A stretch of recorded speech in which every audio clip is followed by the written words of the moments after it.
നീ എന്താന്ന് വെച്ചാൽ ചെയ്തു എന്നാണ് അവരുടെ മറുപടി. ഞങ്ങളുടെ ബാപ്പാനെയും ഇമ്മാനെയും വരെ മറ്റുള്ള ഇവിടെ നിരോധിച്ച സാധനങ്ങൾ ഇവിടെ കൊണ്ടുവന്ന് വലിച്ചെറിഞ്ഞിട്ട് പോവുകയാണ്. ഞങ്ങൾ ഇവരേറ്റ് ഭയങ്കര ബുദ്ധിമുട്ട് അനുഭവിക്കുന്നുണ്ട്. മലപ്പുറം കോട്ടക്കുന്നിൽ പ്രഭാത സവാരിക്കെത്തുന്നവർ സുരക്ഷാ ജീവനക്കാരുടെ ജോലി തടസ്സപ്പെടുത്തുന്നതായി പരാതി. അനുവദിക്കപ്പെട്ട സമയം കഴിഞ്ഞും നടക്കാനെത്തുന്ന ചിലരാണ് പ്രശ്നങ്ങൾ ഉണ്ടാക്കുന്നതെന്ന് സുരക്ഷാ ജീവനക്കാർ. SS മീഡിയ മലബാറിന്റെയും മലപ്പുറത്തിന്റെയും വാർത്തകളും വിശേഷങ്ങളും അറിയാൻ ഈ ചാനൽ ഇപ്പോൾ തന്നെ സബ്സ്ക്രൈബ് ചെയ്യുക. മലപ്പുറം കോട്ടക്കുന്ന് പാർക്കിൽ പ്രഭാത സവാരിക്കെത്തുന്നവരിൽ ചിലർ പാർക്കിലെ സുരക്ഷാ ജീവനക്കാരെ അധിക്ഷേപിക്കുകയും അവരുടെ ജോലി തടസ്സപ്പെടുത്തുകയും ചെയ്യുന്നതായി പരാതി ഉയരുന്നു. അനുവദിക്കപ്പെട്ട സമയം കഴിഞ്ഞും പ്രഭാത സവാരി നടത്താനെത്തുന്നവരിൽ ചിലരാണ് സുരക്ഷാ ജീവനക്കാരുടെ ജോലി തടസ്സപ്പെടുത്തുന്നത്. പുലർച്ചെ 4 മണി മുതൽ രാവിലെ 8 മണി വരെയാണ് പ്രഭാത സവാരിക്കാർക്കായി പാർക്ക് സൗജന്യമായി അനുവദിച്ചു കൊടുത്ത സമയം.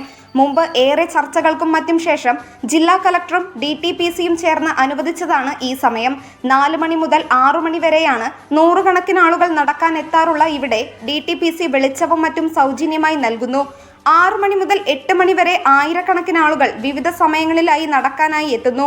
കൂടാതെ യോഗ തുടങ്ങി മറ്റു വ്യായാമങ്ങൾക്കും ദിവസേന നൂറുകണക്കിന് ആളുകൾ അതിരാവിലെ കോട്ടക്കുന്ന് കയറും. എന്നാൽ 8 മണിക്ക് ശേഷം പ്രഭാത സവാരിക്കായി എത്തുന്നവരെ അകത്ത് പ്രവേശിപ്പിക്കാറില്ല.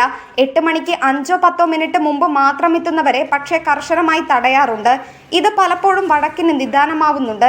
8 മണിക്ക് ശേഷം പാർക്കിലെത്തുന്ന സന്ദർശകർക്ക് പ്രയാസം സൃഷ്ടിക്കാതിരിക്കാൻ കൂടിയാണ് ഇത്. എന്നാൽ 8 മണിക്ക് ശേഷവും ഇവിടെ നടക്കാനായി എത്തി സുരക്ഷാ ജീവനക്കാർക്ക് ജോലി തടസ്സമുണ്ടാക്കുന്നതിനെ കുറിച്ച് സുരക്ഷാ ജീവനക്കാർ തന്നെ പറയുന്നു. രാവിലെ 4 മണി മുതൽ 8 മണി വരെ നടത്തക്കാർക്കായിട്ട് ഞങ്ങൾ ഗേറ്റ് തുറന്നു കൊടുക്കുന്നുണ്ട്.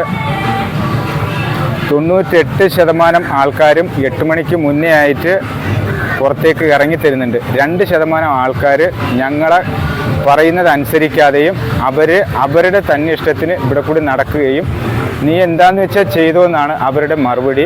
ഞങ്ങൾ എന്തെങ്കിലും പറഞ്ഞാൽ അപ്പോൾ ഞങ്ങളെ കയ്യേറ്റം ചെയ്യാൻ ശ്രമിക്കുകയും ഞങ്ങൾ പറയുന്നത് അനുസരിക്കുകയും ചെയ്യുന്നില്ല. അവരവരുടെ തോന്നിയാസത്തിന് ഞങ്ങളെ ലാസ്റ്റ് നിങ്ങൾ ഇറങ്ങിത്തരിയെന്ന് പറയുമ്പോൾ അവർ ഞങ്ങളുടെ ബാപ്പാനെയും ഇമ്മാനെയും വരെ ആക്ഷേപിച്ച് പറഞ്ഞ് ഞങ്ങൾ അത്രയും നാണം കെടുകയാണ്. രാവിലെ 4 മണി മുതൽ 8 മണി വരെ നടത്തക്കാർക്ക് ഞങ്ങൾ ഗേറ്റ് തുറന്നു കൊടുക്കുന്നുണ്ട്. അതിൽ കുറച്ച് പേര് ഒരു 3% ആൾക്കാർ പുറത്തു പോകാൻ അനുവദിക്കണില്ല. ആ കാരണത്താൽ ഞങ്ങൾ ഇവരേറ്റ് ഭയങ്കര ബുദ്ധിമുട്ട് അനുഭവിക്കുന്നുണ്ട്. സവാരിക്കായി എത്തുന്നവർ ഭക്ഷണവും മറ്റും കൊണ്ടുവന്ന് അവശിഷ്ടങ്ങൾ അലസമായി ഉപേക്ഷിക്കുന്നത് മുമ്പ് പതിവായിരുന്നു. അതുകൊണ്ട് തന്നെ ഭക്ഷ്യവിഭവങ്ങൾ രാവിലെ കൊണ്ടുവരുന്നതിന് ഇപ്പോൾ വിലക്കുണ്ട്. പേപ്പർ പ്ലേറ്റുകളും ഗ്ലാസുകളും ഉപയോഗിക്കുന്നതിനും വിലക്കുണ്ടെന്നിരിക്കെ അനുമതിയില്ലാതെ ഇവയെല്ലാം ചിലർ ഇപ്പോഴും ഇത് ആവർത്തിക്കുന്നുണ്ട് എന്ന് സുരക്ഷാ ജീവനക്കാർ പറയുന്നു. പ്ലാസ്റ്റിക്കിൻ്റെ സാധനങ്ങൾ ഇവിടെ കൊണ്ടുവന്നിട്ട് ഞങ്ങളോടുള്ള ദേഷ്യം തീർക്കാൻ വേണ്ടി ആ പ്ലാസ്റ്റിക്കിൻ്റെ പാത്രങ്ങളും മറ്റുള്ള ഇവിടെ നിരോധിച്ച സാധനങ്ങൾ ഇവിടെ കൊണ്ടുവന്ന് വലിച്ചെറിഞ്ഞിട്ട് പോവുകയാണ്. അപ്പോൾ അതും ഞങ്ങൾ പറഞ്ഞാൽ അവരെ ഞങ്ങൾക്ക് ഇഷ്ടം പോലെ ഞങ്ങൾ ചെയ്യുമെന്നുള്ളതാണ് ഓല് പറയുന്നത്. അതേസമയം അനുവദിക്കപ്പെട്ട സമയത്തിന് ശേഷം പ്രഭാത സവാരിക്കെത്തുന്നത് ശരിയല്ലെന്നും കൂടുതൽ ആളുകളുടെ സൗകര്യം മാനിച്ച് അരമണിക്കൂറോ 1 മണിക്കൂറോ സമയം കൂടി നീട്ടി നൽകാൻ ജില്ലാ കളക്ടറോട് അഭ്യർത്ഥിച്ചിട്ടുണ്ടെന്നും അനുകൂലമായ തീരുമാനം പ്രതീക്ഷിക്കുന്നുവെന്നും കോട്ടക്കുന്ന് കൂട്ടായ്മയുടെ കൺവീനർ അബ്ദുൽ റവൂഫ് മാസ്റ്റർ പറഞ്ഞു.